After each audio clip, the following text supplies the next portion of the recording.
امام راضی کہتے ہیں کہ سیدہ فاطمہ الزہرا رضی اللہ تعالی عنہ کے دونوں شہزادے حسنین کریمین بیمار ہو گئے تو سیدہ نے منت مانگی کہ بچوں کو شفا ہوگی تو 3 روزے رکھوں گی. شفا ہو گئی، روزے بھی رکھ لیے. اور جب مولا علی شیر خدا روزہ رکھنے کے لیے بیدار ہوئے، سیدہ فاطمہ الزہرا بیدار ہوئی تو امام حسن اور حسین بھی اٹھ گئے. 7-8 سال کی عمر. اماں جی ہم نے بھی رکھنا ہے. صبح کھجور اور دودھ سے روزہ رکھ لیا گیا. این افطاری کے وقت مولا علی کہتے ہیں فاقے چل رہے تھے، کہیں سے میں جوں لایا تھوڑے سے. سیدہ فاطمہ الزہرا نے پیس کر روٹیاں پکائیں. وہ وقت جو بڑا مشکل ہوتا ہے افطار کا، کہتے ہیں اس وقت جب کھانے کے لیے بالکل ہاتھ آگے بڑھنے لگے اور امید تھی کہ ابھی سیدنا بلال اللہ اکبر کہیں گے تو روزہ کھلے گا، لیکن ابھی چند ہی منٹ رہتے تھے کہ دروازے پر ایک فقیر نے صدا دی. کہنے لگا سارے مدینے کے دروازے کھٹکھٹا آیا ہوں، قحط ہے، فاقہ ہے. اے رسول اللہ کے خاندان والو، میں یتیم ہوں. کسی نے بتایا ہے کہ اور کوئی دروازہ کھلے نہ کھلے سیدہ کا دروازہ تیرے لیے ضرور کھلے گا. کیا یتیم کو روٹی ملے گی؟ تو حضرت مولا علی نے بچوں کی طرف دیکھا ہی تھا کہ امام حسن ساری روٹیاں جا کے دروازے پہ دے آئے. کھجور اور پانی سے افطار ہو گیا. صبح پھر کھجور اور دودھ سے روزہ رکھا. امام راضی کہتے ہیں این وہ وقت جب افطار کا ٹائم آیا تو پھر دروازے پہ کسی نے صدا دی. کہا رسول اللہ کے خاندان والوں میں مسکین ہوں، رات سے روٹی کھائی ہے، نہ صبح کھا سکا نہ دوپہر. کسی نے بتایا ہے کہ اس دروازے سے خالی کوئی نہیں جاتا. امام حسن نے پھر سارا لنگر اٹھایا اور پھر جا کے دے دیا. تیسرا دن پھر ہوا. مجھے لگتا ہے کہ جب افطار کا ٹائم آیا ہوگا نا تو یہ خود ہی سارے دروازے پہ دیکھتے ہوں گے، یہ کوئی آیا نہیں لینے والا ابھی تک. لگتا ہے کہ نظریں دروازے پہ تھیں. این افطار کے وقت 3 روٹیاں جب جوں کی پک کے آئی تو ایک بھکاری نے صدا دی. کہنے لگا میں قیدی ہوں، آج ہی قید سے رہائی ملی ہے. پہلے دن کسی کے دروازے پہ صدا ملی ہے، دی ہے روٹی ملے گی. امام حسن وہ کھانا دے کے واپس لوٹے. کھجور اور پانی سے افطار ہوا اور جیسے ہی مسجد نبوی میں تینوں باپ بیٹا نماز پڑھنے گئے تو مولا علی کہتے مجھے بتانا نہیں پڑا.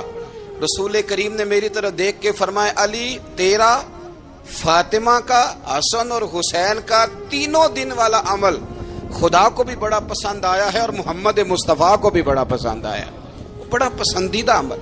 میں کہتا ہوں کہ حضرت فاطمہ نے نا ان کی تربیت پہلے ہی کر دی تھی. 3 دن بغیر افطار کے روزہ رکھنے کی وہ ٹریننگ گھر سے ہو چکی تھی.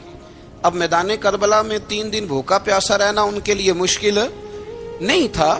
حضرت جناب سیدہ زینب بنت ابی رافع کہتی ہیں کہ سیدہ فاطمہ الزہرا نا ایک دن اپنے دونوں شہزادوں کو لے کے، جب حضور کی طبیعت مبارک بظاہر علیل تھی جس میں حضور کا وصال ہوا، دونوں شہزادے لے کے سیدہ فاطمہ نبی کریم کی بارگاہ میں گئیں. کہنے لگے یا رسول اللہ میرے بچوں کو کچھ دیجئے. سیدہ پاک تو حضور اٹھ کے بیٹھ گئے. اس کندھے سے امام حسن کو لگایا اور اس سے امام حسین کو لگایا اور فرمایا فاطمہ یہ جو میرا حسن ہے نا اس کو میں اپنی ہیبت اور سرداری دیتا ہوں، اور فرمایا یہ جو میرا حسین ہے نا حسین کو میں اپنی جرت اور سخاوت دیتا ہوں. میرا حسین جرت مند ہوگا اور سخی ہوگا.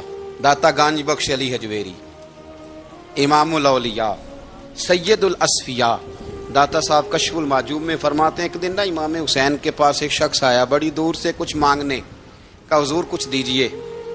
وہ شخص کہتا ہے کہ میرا ظرف یہ تھا کہ 4-5 دینار ملیں گے. تو امام حسین فرمانے لگے تھوڑی دیر بیٹھ جا، رزق آ رہا ہے. تو امام حسین کو حکومت وقت کی طرف سے نا 5 تھیلیاں ملی جس میں ایک تھیلی میں 500 اشرفیاں تھیں. 5 تھیلیاں آئیں لیکن اس کو آنے میں نا ذرا دیر ہو گئی. وہ 5 تھیلیاں جب آئی نا تو امام حسین اس کی طرف 5 تھیلیاں بڑھا کے نا، ذرا دیکھنا میری طرف غور سے، 5 تھیلیاں بڑھا کے نا تو فرمانے لگے میاں جتنا تجھے انتظار کرایا نا اتنی ہم تیری حاجت پوری نہیں کر سکے. تو یہ نہ محسوس کرنا کہ حسین کے دروازے پہ بیٹھا بھی رہا ہوں تو ملا کیا ہے. یہ نہ محسوس کرنا. وہ شخص کہتا ہے جب میں نے وہ تھیلیاں کھولی اور پھر میری نظر امام حسین پہ پڑی تو میرے اندر سے آواز آئی اگر حسین ابن علی اتنے سخی ہیں تو محمد عربی کتنے سخی ہوں. اگر یہ معیار ان کا ہے، ان کا یہ معیار ہے، اور خود بھیک دیں، خود ہی کہیں منگتے کا بھلا ہو، خود کہنے لگے جتنا انتظار کرایا ہے اتنی تیری مدد کر سکے، یہ سخاوت کا معیار تھا، یہ طریقہ تھا۔ ایک دفعہ سیدنا امام حسین رضی اللہ تعالیٰ عنہ کے گھر کے اندر 5000 دینار آئے، مسجد میں تھے، آپ کو 5000 دینار ملے تو امام زین العابدین کہتے ہیں کہ مسجد سے لے کر گھر آنے تک امام حسین نے 5000 اللہ کے رستے میں خیرات کر دی۔ فرماتے میں نے کہا ابا جی 5 دینار کی گھر میں ضرورت تھی، مالاں والے سخی نہیں ہوندے تے سخیاں کل مال نہیں ہوندا، ایتھے اوتھے دوویں جہانی سخی کنگال نہیں ہوندا۔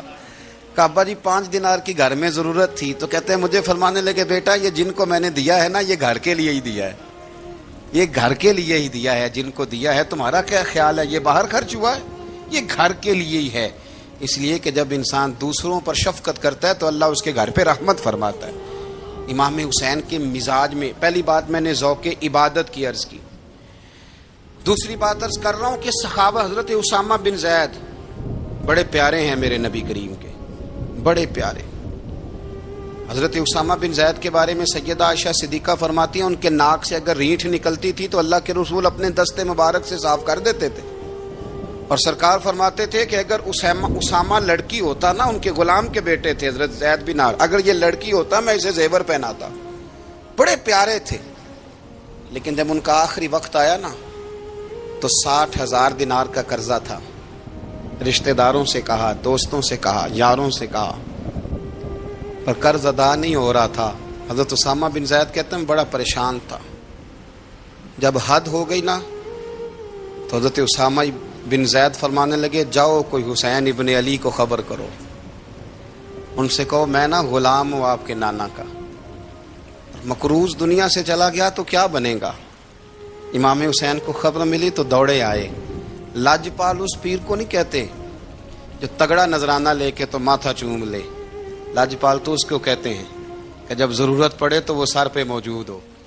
حضرت سیدنا امام حسین تشریف لائے تو جناب اسامہ بن زید رو پڑے، کہنے لگے حضور میں نے نا غلامی کی ہے آپ کے نانا کی، اور اس غلامی پہ ناز ہے، اب 60,000 دینار کا قرضہ لے کے دنیا سے جاؤں گا تو میری قبر پہ بوجھ رہے گا۔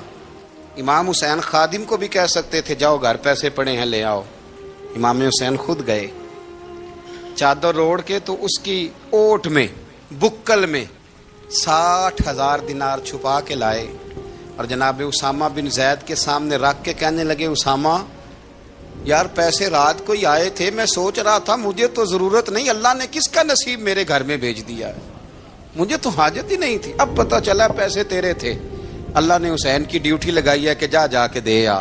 حضرت اسامہ بن زید رو پڑے، فرمانے لگے اللہ آپ کو بہترین صلہ عطا فرمائے۔ امام بڑا ہی پیار کرتے تھے، گھوڑے پہ جا رہے تھے، کچھ فقیر غریب لوگ بیٹھ کے روٹی کھا رہے تھے، کھا کہاں رہے تھے سڑک کے کنارے، تو امام زین العابدین فرماتے ہیں کہ جب امام حسین گزرے تو انہوں نے آواز دی حضور دل کرتا ہے ہمارے ساتھ بیٹھ کے روٹی کھائیں۔ کائنات کے مالک و مختار کے نواسے اور دنیا کے سب سے بڑے شہزادے گھوڑے سے اترے اور غریبوں کے ساتھ سڑک پہ بیٹھ گئے، روٹی کھانے لگے اور دیر تک کھاتے رہے، اور جب فارغ ہو گئے تو فرمانے لگے کھانے کی ضرورت بھی نہیں تھی، حاجت بھی نہیں تھی، پر تم نے آواز دی تو دل رکھنے کو بیٹھ گیا تھا، اگر اجازت دے تو چلا جاؤں۔ یہ مزاج تھا، یہ طبیعت تھی۔ آپ کے ایک بھائی ہیں چھوٹے، حضرت محمد بن حنفیہ نام ہے، حضرت مولا علی شیر خدا رضی اللہ تعالیٰ عنہ کی دوسری بیوی سے۔ ایک دن حضرت امام حسین ان کے گھر میں بیٹھے تھے تو کسی بات میں نا اختلاف رائے ہو گیا، تو امام علی مقام ناراض ہو گئے، فرمایا آج کے بعد تیرے گھر نہیں آؤں گا، رومال اٹھایا چلے گئے۔ لوگوں نے حضرت محمد بن حنفیہ رضی اللہ تعالیٰ عنہ سے کہا حسین تو ناراض ہو گئے، کبھی نہیں آئیں گے۔ آپ فرمانے لگے بھائی تمہارا ہے کہ میرا؟ جی بھائی تو آپ کے ہیں۔ فرمایا اگر کہو تو چند منٹوں میں حسین واپس آئے۔ جناب ناراضگی ہو گئی ہے۔ فرمایا ناراضگی ہوئی ہے پر میں اس کے دل کی نرمی کو تو جانتا ہوں، اس کے مزاج کے اندر جو محبت ہے اس سے تو ابھی آئے۔ کہ جناب وہ کیسے؟ فرمانے لگے دیکھنا ذرا۔ تو امام حسین نے خط لکھا، حضرت محمد بن حنفیہ نے رکا لکھا، کہنے لگے حسین میرے باپ کا نام بھی علی ہے اور آپ کے باپ کا نام بھی علی ہے، پر ایک فضیلت ایسی ہے جس میں آپ کا مقابلہ نہیں کر سکتا، وہ یہ ہے کہ آپ سیدہ فاطمہ تو زہرا کے لال ہیں، اب محمد مصطفیٰ علیہ السلام کے نواسے ہیں۔ کہنے لگے بھائی جان آپ نے نانا جان کی وہ حدیث تو سنی ہوگی کہ دو لوگ ناراض ہو جائیں تو جو صلح پہلے کرے جنت میں پہلے جائے گا۔ فرمانے لگے دل میرا کر رہا تھا کہ پہلے صلح کر لوں، لیکن پھر بڑے بھائی کو پشت کروں گا جنت میں جاتے ہوئے، یہ بھی تو بے ادبی ہے نا۔ اب خط میں نے لکھ دیا ہے، آپ کا جو ارادہ ہو۔ امام حسین نے خط پڑھا تو آنکھوں میں آنسو آ گئے، پھر سے رومال اٹھایا، بچے پوچھنے لگے کہاں جا رہے ہیں؟ کہا بھائی کے گھر جا رہا ہوں۔ کہا آپ تو ناراض تھے؟ فرمایا تھا ناراض پر ہے تو میرا بھائی نا، ہو گئی بات ختم۔ بڑی دل میں نرمی، طبیعت میں سوز، لہجے میں گداز۔ حضرت امیر معاویہ رضی اللہ تعالی عنہ نے ایک شخص کو بھیجا مدینہ منورہ شام سے، تو اس نے کہا میں نے امام حسین سے ملنا ہے، تعارف کیا ہے؟ جناب امیر معاویہ فرمانے لگے مسجد نبوی میں جانا جس کے گرد لوگ سب سے زیادہ ادب سے بیٹھے ہوں اور جس کی باتیں سب سے زیادہ میٹھی ہوں اور جس کی نظریں سب سے زیادہ جھکی ہوں اور جس کے چہرے پر تمہیں سب سے زیادہ وقار نظر آئے وہی علی کے بیٹے حسین ہوں گے۔ جو سب سے زیادہ تمہیں وہاں ماحول کے اندر جو شخص نظر آئے پوچھنے کی ضرورت نہیں پڑے گی۔ وہ شخص کہتا میں مدینے آیا تو میں نے واقعی ایک شخص کو دیکھا، شہد کے گرد مکھیوں کا اتنا ہجوم نہیں ہوتا جتنا امام حسین کے گرد رسول اللہ کے غلاموں کا ہجوم تھا، لیکن نظریں جھکی ہوئی، باتیں میٹھی، لہجہ گداز گداز، لفظوں میں رانائی، اور لوگ کئی باتیں پوچھتے تو علی کے صاحبزادے ایک آدھ جملہ بولتے تو لگتا یہ کہ وہ جملہ سیدھا دل میں اترتا چلا جاتا ہے۔ امام علی مقام کے کردار میں نا کچھ باتیں بڑی زیادہ تھیں، بہت زیادہ تھیں، بڑا حسن تھا۔ ایک بات تو یہ تھی امام حسین رضی اللہ تعالیٰ عنہ کا علم و فضل بڑا کمال کا تھا۔ ایک دفعہ صحابہ میں مسئلہ بن گیا کہ بچہ پیدا ہوتا ہے تو اس کا وظیفہ کیسے لگانا ہے۔ امام حسین کا علم و فضل بتا رہا ہوں، علم و فضل۔ تو بات بڑی پیچیدہ ہو گئی۔ حضرت عبداللہ ابن زبیر کے پاس لوگ آئے، کہنے لگے کہ آپ بڑے صاحب علم و فضل ہیں، آپ نے حضور علیہ الصلوۃ والسلام کے ساتھ وقت گزارا ہے، تو مسئلے کو حل کریں کہ بچہ پیدا ہونے کے بعد حکومت اگر وظیفہ لگائے گی تو کب لگائے گی؟ جب بحث طول پکڑ گئی، مسئلہ حل نہیں ہوتا تھا، تو حضرت عبداللہ ابن زبیر کہنے لگے ہم سے نہیں حل ہوگا، ایک بندہ ہے جس کے سینے میں رسول اللہ صلی اللہ تعالی علیہ وسلم کے نور نبوت کا فیضان ہے، وہ یہ مسئلہ حل کریں گے۔ تو کہا وہ کون سے؟ آپ فرمانے لگے جب ہم سے مسائل حل نہیں ہوتے تو ہم ان کے علم سے فائدہ اٹھاتے ہیں۔ کہا کون ہے؟ کہا جناب امام حسین۔ تو لوگ حضرت امام حسین کے پاس گئے، کہ حضرت یہ ایک مسئلہ الجھ گیا ہے کہ بچہ پیدا ہو تو وظیفہ کب لگانا ہے؟ فرمایا الجھنے والی بات ہی کوئی نہیں، پیدا ہونے کے بعد جب وہ پہلی دفعہ آواز نکالے تو اس کا وظیفہ لگا دو۔ اس کا مطلب یہ ہے کہ وہ دنیا میں آ گیا ہے، اس نے اپنے آنے کا اظہار کر دیا ہے، اعلان کر دیا ہے، اب اس کا وظیفہ لگا دو۔ تو اس پر پھر صحابہ کا اتفاق ہو گیا۔ امام حسین کے علم سے، فضل سے لوگ فیض اٹھاتے تھے۔ حضرت سیدنا امام حسین کی شہادت کے بعد حضرت عبداللہ ابن زبیر رضی اللہ تعالیٰ عنہ نے قاتلان حسین سے خطاب کیا اور فرمانے لگے اللہ کی قسم تم نے اس شخص کو شہید کیا ہے جو راتوں کو لمبے لمبے قیام کرتا تھا، اور تم نے اس شخص کو شہید کیا ہے جس سے میں دن میں جب بھی ملتا تھا تو وہ روزے سے ہوتا تھا۔ تم نے اس شخص کو شہید کیا جو قائم اللیل تھا، صائم الدہر تھا، اس شخص کو تم نے شہید کیا۔ آپ کو پتہ ہے کہ میدان کربلا میں جب 9 محرم کو ابن سعد نے امام حسین سے کہا کہ جنگ کرو اگر یزید کی بیعت نہیں کرنی، تو امام حسین نے فرمایا ایک رات کی مہلت دے دو، ایک رات کی مہلت دے دو۔ حضرت امام زین العابدین کہتے ہیں میں نے اپنے والد گرامی سے عرض کی کہ ابا جی آپ جہاد سے دور جانے والے تو ہیں نہیں، آپ تو جہاد سے پیار کرنے والے، اور یہ بھی پتہ ہے مجھے کہ یہ جنگ اب ہو کے رہے گی، تو ایک رات کی مہلت دینے کا معنی کیا ہے؟ بھئی کل بھی لڑنا ہے اور رات بھی لڑنا ہے، تو ابا جی ایک رات کی مہلت۔ تو سیدنا امام حسین رضی اللہ تعالیٰ عنہ فرمانے لگے بیٹا رات کی مہلت اس لیے لی ہے کہ میں آج رات کھل کے اپنے رب کی عبادت کر لوں۔ میں استغفار کر لوں، میں لمبے سجدے کروں، اور کہا زین العابدین تو جانتا ہے نا کہ مجھے نماز سے، تلاوت سے، دعا سے اور استغفار سے بڑا پیار ہے۔ رسول کریم علیہ السلام نے فرمایا، جامع ترمذی میں موجود ہے، فرمایا میں جا رہا ہوں پر تمہیں دو بڑی بھاری بڑی وزنی چیزیں دے کے جا رہا ہوں۔ صحیح ستہ کی روایت، دو وزنی چیزیں تمہارے بیچ چھوڑ کے جا رہا ہوں، اگر ان کو تھام کے رہو گے تو کبھی گمراہی تمہارے پاس نہیں آئے گی۔ یا رسول اللہ وہ کون کون سی؟ فرمایا ایک اللہ کی کتاب دے کے جا رہا ہوں اور دوسرا اپنا خاندان دے کے جا رہا ہوں۔ اگر اہل بیت نبوت کو تھامے رہو گے، ہمارے بزرگوں نے لکھا ہے کہ یہ جو حضور نے کتاب اللہ اور پھر اپنی اہل بیت کا تذکرہ فرمایا تو اس کا مطلب یہ ہے کہ تھیوری دیکھنی ہوئی تو قرآن دیکھنا، اور پریکٹیکل دیکھنا ہوا تو علی اور فاطمہ کو دیکھنا، حسن اور حسین کو دیکھنا، ان کو دیکھنا۔ نبی کریم علیہ الصلوۃ والسلام کے اہل بیت منارہ نور ہیں، ان کی محبت، ان کا پیار کیوں بھلا؟ اس لیے کہ یہ وہ خوبصورت لوگ ہیں جن کو خود میرے نبی پاک نے تراشا ہے۔ ان کی سیرت میں جتنے رنگ ہیں وہ رسول کریم نے خود بھرے ہیں۔ ان کی ایک ایک بات کا خیال نبی پاک نے رکھا ہے۔ حضور نے از خود انہیں اپنی صحبت عطا کی ہے۔ زیادہ دور نہیں تھا سیدہ فاطمہ کا گھر، مسجد نبوی کے ساتھ تھا۔ اللہ کے رسول دن میں 2 دفعہ جایا کرتے تھے، پھر بھی کبھی کبھی فرماتے فاطمہ میرا دل کرتا ہے آج میں رات تیرے گھر میں قیام کروں۔ تو سیدہ فاطمہ الزہرا فرماتی ہیں کہ آمنہ کے لال اس طرح بھی میرے گھر میں قیام کرتے تھے کہ حضور چارپائی پہ لیٹتے تھے تو ایک کندھے پہ امام حسن کا سر ہوتا تھا اور دوسرے پہ امام حسین کا سر اقدس ہوتا تھا، اور فرماتی ہیں رات کو کبھی حسنین کریمین دودھ مانگتے تو میں اٹھتی دودھ دینے کے لیے، تو حضور فرماتے لیٹ جاؤ آج میرے ساتھ سوئے ہیں تو دودھ بھی میں ہی پلاؤں گا۔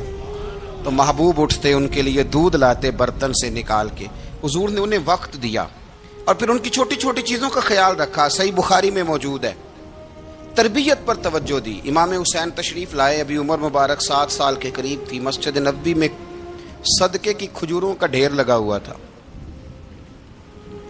چھوٹا بچہ جو ہوتا ہے نابالغ، اس پر شریعت کے احکامات نہیں آتے۔ صدقے کی کھجوروں کا ڈھیر تھا مسجد نبوی میں۔ یہ تربیت ہے، یہ ٹریننگ ہے جو اللہ کے محبوب نے خود انہیں عطا فرمائی۔ صدقے کی کھجوروں کا ڈھیر تھا، امام حسین حضور کے ساتھ آئے تو امام علی مقام نے ایک کھجور اٹھا کے منہ میں رکھ لی۔ شارحین نے لکھا ہے لگتا یہ ہے کہ کئی دنوں کی بھوک تھی، کیونکہ یہ فاقہ اہل بیت کا بڑا محبوب ہے۔ مجبور نہیں تھے، وہ تو خزانوں کے مالک تھے، پر غریبوں سے محبت کی وجہ سے فاقے کیا کرتے تھے۔ یہ ان کی پسند ہے فاقہ کرنا۔ تو ایک کھجور امام علی مقام نے رکھ لی تو اللہ کے رسول نے گلے میں انگلی ڈال کے نکال دی تو فرمایا حسین یہ صدقہ ہے، یہ میری اہل بیت کے لیے درست نہیں ہے۔ حضور نے خود تربیت کی، اور پھر سیدہ فاطمہ الزہرا نے اپنے بچوں کو تراشا، ان پر محنت کی۔ میں اکثر گزارش کرتا ہوں دوستوں سے، میں کہتا ہوں کربلا کا واقعہ کوئی حادثاتی نہیں ہے، اس کے پیچھے پوری ایک لاجک ہے، اس کے پیچھے پورا ایک فلسفہ ہے۔ ایسے ہی کوئی آدمی 3 دن بھوکا پیاسا رہ سکتا ہے؟ کسی آدمی کو صبح اس نے کھانا کھایا اور شام تک کھانا نہ ملے تو ٹانگیں کانپتی ہیں۔ رمضان المبارک میں عبادت کی نیت سے روزہ رکھنے والے بھی شام کو بڑے پریشان ہو جاتے، اور مسلسل 3 دن کھانا نہ کھایا جائے اور پانی نہ پیا جائے، اور حال یہ ہے کہ وہی آدمی تلوار لے کے میدان میں نکلے اور اس کی حالت یہ ہو کہ لوگ اس کے آگے دوڑنا شروع کر دیں، ہزاروں کی فوجیں تاب نہ لا سکے۔ علی کا گھر بھی وہ گھر ہے کہ جس گھر کا ہر ایک بچہ جسے دیکھو وہی شیر خدا معلوم ہوتا ہے۔ یہ کوئی آسان ہے؟ اس کے پیچھے پوری ایک اس کے پیچھے فلسفہ ہے۔ امام راضی کی تفسیر کبیر دیکھیے گا، حضرت امام حسین کی وہ شخصیت تھی کہ مشکات میں حدیث ہے، نبی پاک صلی اللہ تعالی علیہ وسلم کی چچی جناب ام فضل صبح صبح گھبرائی حضور کی بارگاہ میں آئیں، عرض کی یا رسول اللہ صلی اللہ علیہ وسلم آج میں نے عجیب خواب دیکھا ہے، میں ڈر گئی ہوں۔ حضور نے فرمایا چچی کیا دیکھا؟ عرض کی حضور میں نے کہا ہے کہ آپ کے وجود کا گوشت کا ایک ٹکڑا کٹ کے میری جھولی میں آ گیا ہے۔ حضور یہ کیا ہے؟ تو محبوب خواب سن کے مسکرائے، فرمایا چچی یہ پریشانی والا خواب نہیں، یہ تو خوشی والا خواب ہے۔ اللہ فاطمہ کو بیٹا عطا کرے گا اور وہ تیری گود میں کھیلا کرے گا، چونکہ وہ میرے وجود کا ٹکڑا ہوگا، لہذا خواب تجھے یہ آئی ہے۔ تو امام حسین پیدا ہوئے، امام حسن کی عمر ابھی 11 مہینے تھی، تو نبی پاک نے امام حسین کو جناب ام فضل اپنی چچی کی گود میں دے دیا کہ فاطمہ کے لیے دونوں بچے سنبھالنا مشکل ہوگا. وہ خواب اس طرح پوری ہوئی. امام حسین سے حضور نے بڑا پیار کیا, بڑی محبت فرمائی نبی پاک سے. کچھ حدیثیں میں نے جمعے میں عرض کی تھیں. حضرت ابو ہریرہ رضی اللہ تعالیٰ عنہ کہتے ہیں یہ واحد بچہ تھا حضور کے گھرانے کا کہ میں نے دیکھا کہ نبی پاک صلی اللہ علیہ وسلم بیٹھے تھے تو یہ حضور سے کہہ رہے ہیں, نبی پاک سے, کہ نانا جی اٹھ کے کھڑے ہو. کہتے ہیں حضور کھڑے ہو گئے تو کہنے لگے میں نے آپ کے برابر جانا ہے. بچے جو مرضی ضد کر لیتے ہیں نا.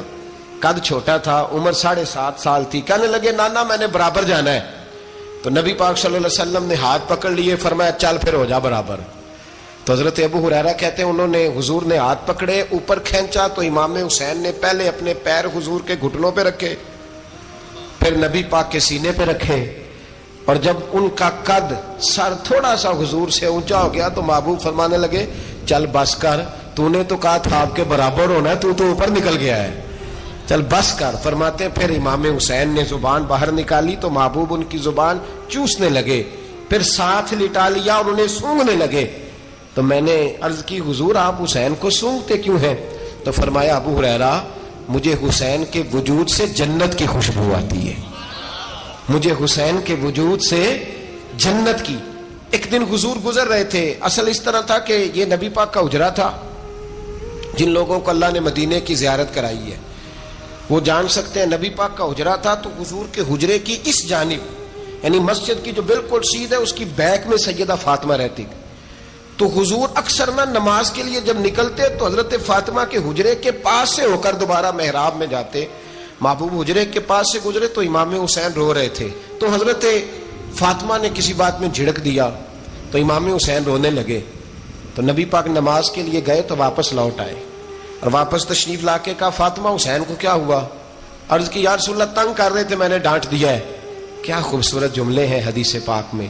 سرکار نے فرمایا فاطمہ اس کو حسین کو نہ رونے نہ دیا کر, یہ جب روتا ہے نا تو میرے دل کو تکلیف ہوتی ہے. تو بی بی صاحبہ کہتی ہیں یہ حکم آیا نبی پاک کا میرے نام, پھر میں نے ڈانٹنا چھوڑ دیا. یہ ان کے فضائل تھے کم, ان کی تربیت خود نبی پاک نے فرمائی.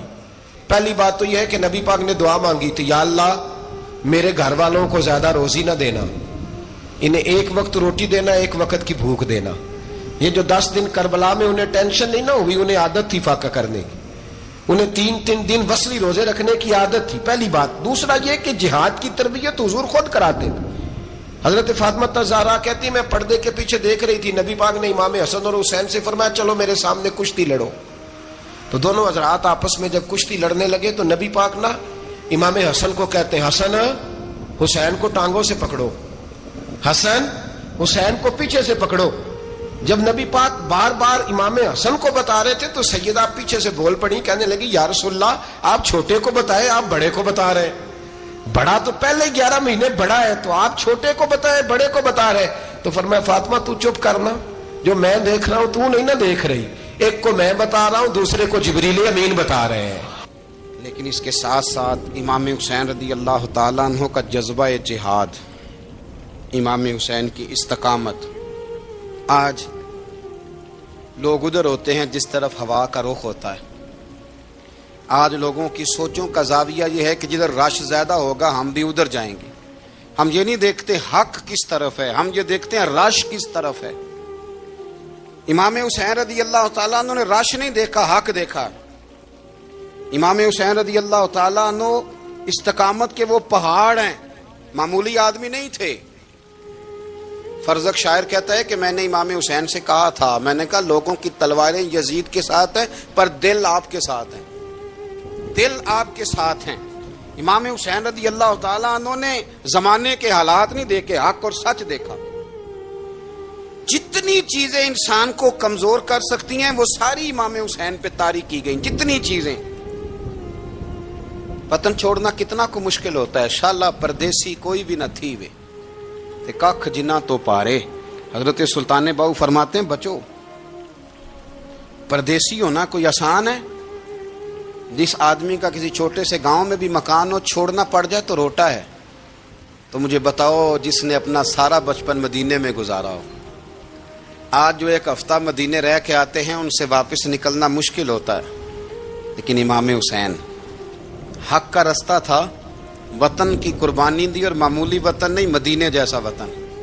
اور جب کھڑے تھے نا امام حسین رضی اللہ تعالیٰ عنہ رجب میں نکل رہے تھے مدینے سے، تو کوئی شاعر کہتا ہے دور کھڑے ہو کہ انہوں نے گویا کہا تھا آقا تیرے کرم کے خزینے کی خیر ہو، میں جا رہا ہوں تیرے مدینے کی خیر ہو. امام حسین نے وطن چھوڑا، کوئی لغزش نہیں پیروں میں، کوئی نہیں. شہزادوں والی زندگی تھی، مسجد نبوی کے امام تھے، نبی کریم علیہ السلام کے روضہ اطہر پر تشریف رکھتے تھے، زمانہ حیا کرتا تھا، شان و شوکت تھی، پر حق کے لیے چھوڑا، نکل کر خانقاہوں سے ادا کر رسم شبیری. اور پھر بڑا مشکل ہوتا ہے جس شخص کے ساتھ بچے اور عورتیں ہوں، وہ تو یہ کہہ کے لڑائی سے جان چھڑاتا ہے کہ میرے ساتھ فیملی ہے، نہ ہوتی تو تجھے بتاتا. پر امام حسین کو اولاد بھی کمزور نہیں کر سکی، عورتوں کا ساتھ ہونا کمزور نہیں کر سکا. پھر امام علی بھوک کتنا مشکل کام ہے. آج لوگ کہہ نہیں دیتے کہ میں تو اس لیے گناہ کرتا ہوں کہ رشوت اس لیے لے لیتا ہوں کہ بچے چھوٹے ہیں. 10 دنوں کی کم و بیش سفر، 3 دنوں کی بھوک اور پیاس، پر حق کے رستے میں امام حسین کو کوئی چیز کمزور نہیں کر سکی. اور پھر وہ جتنی باتیں لوگ کہہ سکتے تھے وہ ساری کہیں گئیں، ساری. اور آ کے عرض کرنے لگا حضور یہ کوئی معمولی دشمن نہیں، یہ وہ ظالم ہیں جو لاشوں پہ بھی گھوڑے دوڑا دیتے ہیں. تو امام علی مقام فرمانے لگے جو شہادت کا جذبہ لے کے نکلے وہ پھر انجام نہیں دیکھا کرتا. وہ انجام، وہ جتنی چیزیں جو استقامت کے رستے میں آ سکتی ہیں وہ ساری چیزیں رستے میں آئیں، پر امام علی مقام نے کسی چیز کی پرواہ نہیں کی. آج کا مسئلہ یہ ہے کہ آج لوگوں میں استقامت نہیں ہے. رات کو کچھ ہوتے ہیں، سویرے کچھ ہوتے ہیں، دوپہر کو کچھ ہوتے ہیں، شام کو کچھ ہوتے ہیں. ہمارا کل انداز تکلم کچھ اور ہوتا ہے، صبح کچھ اور ہوتا ہے. امام علی مقام میدان میں رہے، ایک میت گھر میں ہو جائے تو کئی دنوں تک آنکھ کھلتی نہیں، ہوش رہتا نہیں. سب سے زیادہ مصائب امام حسین نے دیکھے، سب سے زیادہ. اور گھوڑے پر بیٹھنے سے پہلے ساری تکلیفیں آپ دیکھ چکے تھے. باپ کا جنازہ اٹھانا آسان ہوتا ہے، بیٹے کا جنازہ اٹھانا بڑا مشکل ہوتا ہے. پر امام حسین نے بیٹوں کے جنازے اٹھائے. حضرت علی اصغر کی لاش کو امام حسین نے اپنے دست مبارک سے دفن کیا. اور جناب علی اکبر کی میت کو جب آپ اٹھا کے لا رہے تھے تو سیدہ زینب فرماتی ہیں کہ مجھے یوں کبھی لگتا تھا حسین کا قد بڑا ہے اور کبھی لگتا تھا علی اکبر کا قد بڑا ہے. اور فرماتی ہیں کہ پھر حضرت قاسم بن حسن کو بھی وہ اٹھا کے لائے، اور جناب عباس کے وجود سے الگ ہونے والے بازو انہوں نے لا کے حضرت عباس کے وجود کے ساتھ بھی رکھے. انہوں نے یہ سارا منظر دیکھا. لیکن جب حسین ابن علی اپنی دفعہ گھوڑے پہ سوار ہوئے تو لگتا یہ تھا کہ ان سے زیادہ بہادر کوئی نہیں. ایک جملہ بھی یزیدی فوج کے سامنے امام حسین نے کمزور نہیں کہا، ایک جملہ بھی، ایک فکرہ بھی کچا نہیں بولا، کہیں بھی کوئی منت نہیں کی، کسی جگہ بھی ان کے پائے استقلال میں کوئی لغزش نہیں آئی. جب لوگوں کو پتہ چل جائے کہ اب سامنے موت ہی موت ہے، سوائے اس کے چارہ کچھ بھی نہیں، تو بہت ساری رخصت اور اجازت تو دین بھی دیتا ہے. پر امام حسین کسی جگہ کسی رخصت پر عمل کرتے نظر نہیں آتے. ڈٹ کے بات کی، ڈٹ کے. اور پھر جب میدان میں نکلے، اللہ اکبر، تو ابن سعد کہنے لگا کہ اگر 2 کر کے ایک کر کے جاؤ گے تو یہ 45,000 کا لشکر سارا حسین کاٹ ڈالے گا. یک بارگی حملہ کرو گے تو بات. اتنی استقامت، اتنا. آج تو لوگ ڈپریشن کے مریض ہیں، آج تو لوگ ٹینشن کے مریض ہیں. ہر دوسری بات میں لوگ کہتے ہیں وہ بڑا، پر کس بات سے؟ مطلب کیا آپ نے زندگی میں صرف جاب نہیں مل رہی، صرف بیماری آ گئی، صرف خرچہ نہیں گھر میں بڑا کس بات کا ڈپریشن؟ امام حسین کی زندگی بتلاتی ہے کہ وہ لوگ بھی کوئی دنیا میں کمال حاصل کر سکتے ہیں جو چھوٹی چھوٹی بات پہ روتے ہیں. مال بھی ہے، جوانی بھی ہے، گھر بھی ہے، مکان بھی ہے، بچے بھی ہیں، عزت بھی ہے، صرف پیسے نہیں. اور انسان ہے کہ آنکھیں نہیں کھل رہی، وہ سمجھتا ہے میں کسی کام کا ہی، فقط پیسے نہیں بس. او خدا کے بندو، امام علی مقام نے فرمایا سارا کچھ لٹا کے بھی جو میدان میں کھڑا رہے اسے حسین ابن علی کہا جاتا ہے، اسے حسین ابن علی کہا جاتا ہے. حسین ابن علی کی شان رفت کوئی کیا جانے، حسن جانے, علی جانے, نبی جانے, خدا جانے. کون جانے امام علی مقام کا معیار؟ تو امام حسین رضی اللہ تعالیٰ عنہ کی زندگی ہمیں بتاتی ہے کہ ذوق والی عبادت کرو. امام حسین کی زندگی ہمیں بتاتی ہے کہ جب تم سخاوت کرو تو پھر اپنی حیثیت سے بڑھ کر کرو. اور امام حسین کی زندگی ہمیں بتاتی ہے کہ دل میں کسی کے لیے کوئی بات نہ رکھو, صلح کرنے میں پہل کرو, محبتیں کرنے میں آگے بڑھو. اور امام حسین کی زندگی ہمیں بتلاتی ہے کہ جب دنیا میں تم نے کچھ کرنا ہے تو پھر ڈٹنا بھی سیکھو, پھر کھڑے ہونا بھی سیکھو. یہ نہ دیکھو کہ حالات. امام حسین نے ایک دن بھی حکومت نہیں کی, یزید نے 4.5 سال کی, لیکن قیامت تک دلوں پہ حکومت امام حسین کی رہے گی, امام حسین کی رہے گی, اس لیے کہ ان میں استقامت تھی. امام حسین کے ساتھ اس وقت 72 لوگ تھے, لیکن آج کائنات کا ذرہ ذرہ امام حسین کے ساتھ ہے. اس کا مطلب ہے وقت لگتا ہے, نظریہ غالب آ ہی جایا کرتا ہے. تو استقامت والی زندگی گزاریں. حضرت عمر جب نعرہ لگاتے نا تو کیسے کس طرح کانپتے. سفیر آتے روم کے ملنے کے لیے تو کہتے جاؤ عمر نفل پڑھ رہے ہیں, ٹائم کوئی نہیں. ایک دن اندر میٹنگ ہو رہی تھی, حضرت عمر میٹنگ میں بیٹھے تھے, آپ کے بیٹے ملنے آئے عبداللہ ابن عمر. ابا جی اندر آ جاؤ. فرمایا دروازے پہ کھڑا ہو, میں ضروری بات کر رہا ہوں, اندر نہ آنا. جناب عبداللہ ابن عمر کہتے ہیں میں دروازے پہ کھڑا ہو گیا. تھوڑی دیر گزری تو امام حسین بھی آ گئے. ایک حدیث میں, ایک روایت میں امام حسن کا لفظ بھی ہے. امام حسین آئے, آ کے عبداللہ ابن عمر سے کہنے لگے عمر فاروق اندر ہیں؟ تو کہا وہ اندر تو ہے. تو کہا آپ کیوں دروازے پہ کھڑے ہیں؟ کہنے لگے ابا جی نے کہا ہے یہاں انتظار کرو, میں کوئی ضروری بات کر رہا ہوں, لیکن شہزادے میرے لیے کہا ہے, میرے لیے آپ جانا چاہیں تو چلے جائیں. امام حسین کہنے لگے امیر المومنین کوئی بات کر رہے ہوں گے, میں ظہر کے وقت مسجد میں مل لوں گا, ظہر کا ٹائم آئے گا نا تو میں مسجد میں مل لوں گا. یہ کہہ کے چلے گئے. حضرت عمر باہر آئے تو حضرت عبداللہ ابن عمر سے کہا کہ کوئی آیا تو نہیں؟ عرض کی حضور حسین ابن علی آئے. حسین ابن علی. تو کہا اندر کیوں نہیں بھیجا؟ کہا میں نے کہا تھا بے شک چلے جائیں, لیکن وہ کہہ رہے تھے کہ میں ظہر کے وقت مسجد میں مل لوں گا. تو سیدنا عمر فاروق فرمانے لگے عبداللہ تجھے تیری مار ہوئے, حسین کو کیوں واپس بھیجا؟ پھر عمر دنیا داروں کے سامنے ڈٹنا, کھڑا ہونا عمر پہ ختم ہے, لیکن جو اندر کی بات ہے نا, روح کی, جو عقیدت کی بات ہے, جو وفا کا رشتہ ہے, اس کو کون سمجھے؟ یہ جو روح کی مجبوریاں ہیں, یہ جو وفا کی مجبوریاں ہیں, اسے لوگ کیا سمجھیں؟ انہیں کیا پتا کہ مرشد کے بیٹے کے پیر چومنے میں حسن کیا ہوتا ہے. انہیں کیا پتا کہ جب استاد کا بیٹا گھر میں آتا ہے تو دل کرتا ہے مکان بیچ کے اسے دے دیں, اس کے باپ کی نیکیاں بڑی ہیں. جناب عمر فاروق دوڑے گئے, امام حسین کے دروازے پہ دستک دی. امام حسین باہر, کہا شہزادے یار ملنے آئے تھے, بغیر ملے کیوں آ گئے؟ عرض کی کہ آپ مصروف تھے, آپ کے اپنے بیٹے بھی دروازے پہ کھڑے تھے, تو میں واپس آ گیا. امام حسین کہتے ہیں عمر جذبات میں آ گئے, سر سے پگڑی گر گئی, کہنے لگے حسین میرے بیٹے کا اور حسین کا کیا مقابلہ؟ کیا اس کی ماں کا نام فاطمہ الزہرا ہے؟ کیا اس کی نانی کا نام خدیجۃ الکبریٰ ہے؟ کیا اس کے نانے کا نام محمد مصطفیٰ ہے؟ اور پھر سر سے پگڑی اتری تھی, اپنے بال زور سے پکڑ لیے, کہنے لگے حسین میں نا مکے میں اونٹ چرایا کرتا تھا اور ڈنڈوں سے مار کھاتا تھا اپنے باپ سے. یہ جو آج ساری دنیا میں عمر کے نعرے لگتے ہیں, یہ تیرے نانے کا صدقہ ہے. شہزادے میری وفا اور میری وفا میں جب تیرا دل کرے نا دوڑ کے آ جایا کر. عمر تو لوگ. ایک دن امام حسین نے آ کے نا جناب فاروق اعظم سے کہا, خطبہ دے رہے تھے بچوں کی تبھی شروع میں, پتہ نہیں کیا بات آئی امام حسین کے دل میں, کہنے لگے عمر نیچے اترو, یہ میرے نانا کا ممبر ہے.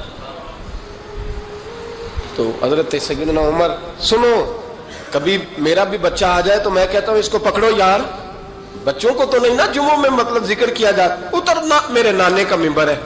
جناب عمر اتر کے نیچے کھڑے ہو گئے, تو کہا جا کے اپنے نانے کے ممبر پہ بیٹھ. تو حضرت عمر رو پڑے, کہنے لگے شہزادے میرے نانے کا ممبر ہی کوئی نہیں ہے ہی نہیں, یہ ممبر یہ مصلی یہ تیرے نانے کی شان ہے, میرے نانے کا کوئی ممبر نہیں, تیرے ہی نانے کا ممبر ہے. تھوڑی دیر کھڑے رہے تو امام حسین کہنے لگے اچھا کوئی نہیں آپ کے نانے کا ممبر کا نہیں، کہا چلو پھر میرے نانے کے ممبر پہ بیٹھ جاؤ چلو خیر ہے، کوئی نہیں آپ کے نانے کا، کہا نہیں، تو کہا کوئی نہیں پھر میرے نانے کے۔ جب حضرت عمر بیٹھے تو بڑا شاندار جملہ کہا، فرمانے لگے میں ممبر پر مرضی سے نہیں بیٹھا تھا، مجھے ابو بکر نے بٹھایا تھا، اور پھر حسین کے کہنے پہ میں اترا ہوں، اب مجھے حسین نے بٹھایا ہے، اب کسی کی جرت ہے تو عمر کو اتار کے دکھائے، اب میں حسین کا تیری نسل پاک میں۔ اللہ تعالی ہمیں ان کے فیوز و برکات عطا فرمائے۔ آخر دعوانا ان الحمدللہ رب العالمین۔ اللہم صل علی سیدنا و مولانا محمد، اللہم صل علی سیدنا و مولانا محمد۔ اللہ کے شیر ہے در کرار پر درود، اللہ کے شیر ہے در کرار پر درود، اللہ کے شیر ہے در کرار پر درود۔ حضرت حسن حسین کے کردار پر درود، اللہم صل علی سیدنا و مولانا محمد وعلی سیدنا علی و سیدتنا فاطمہ و سیدتنا زینب و سیدنا حسن و سیدنا حسین وعلی آلہ وصحبہ وبارک وسلم۔ زینب کی بارگاہ میں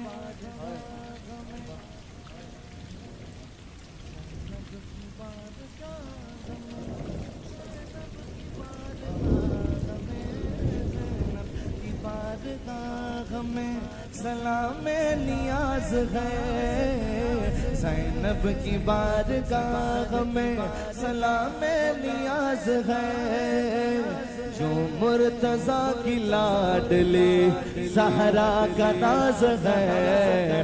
اللہم صلی علی سیدنا و مولانا محمد وعلی سیدنا علی و سیدتنا فاطمہ و سیدتنا زینب و سیدنا حسن و سیدنا حسین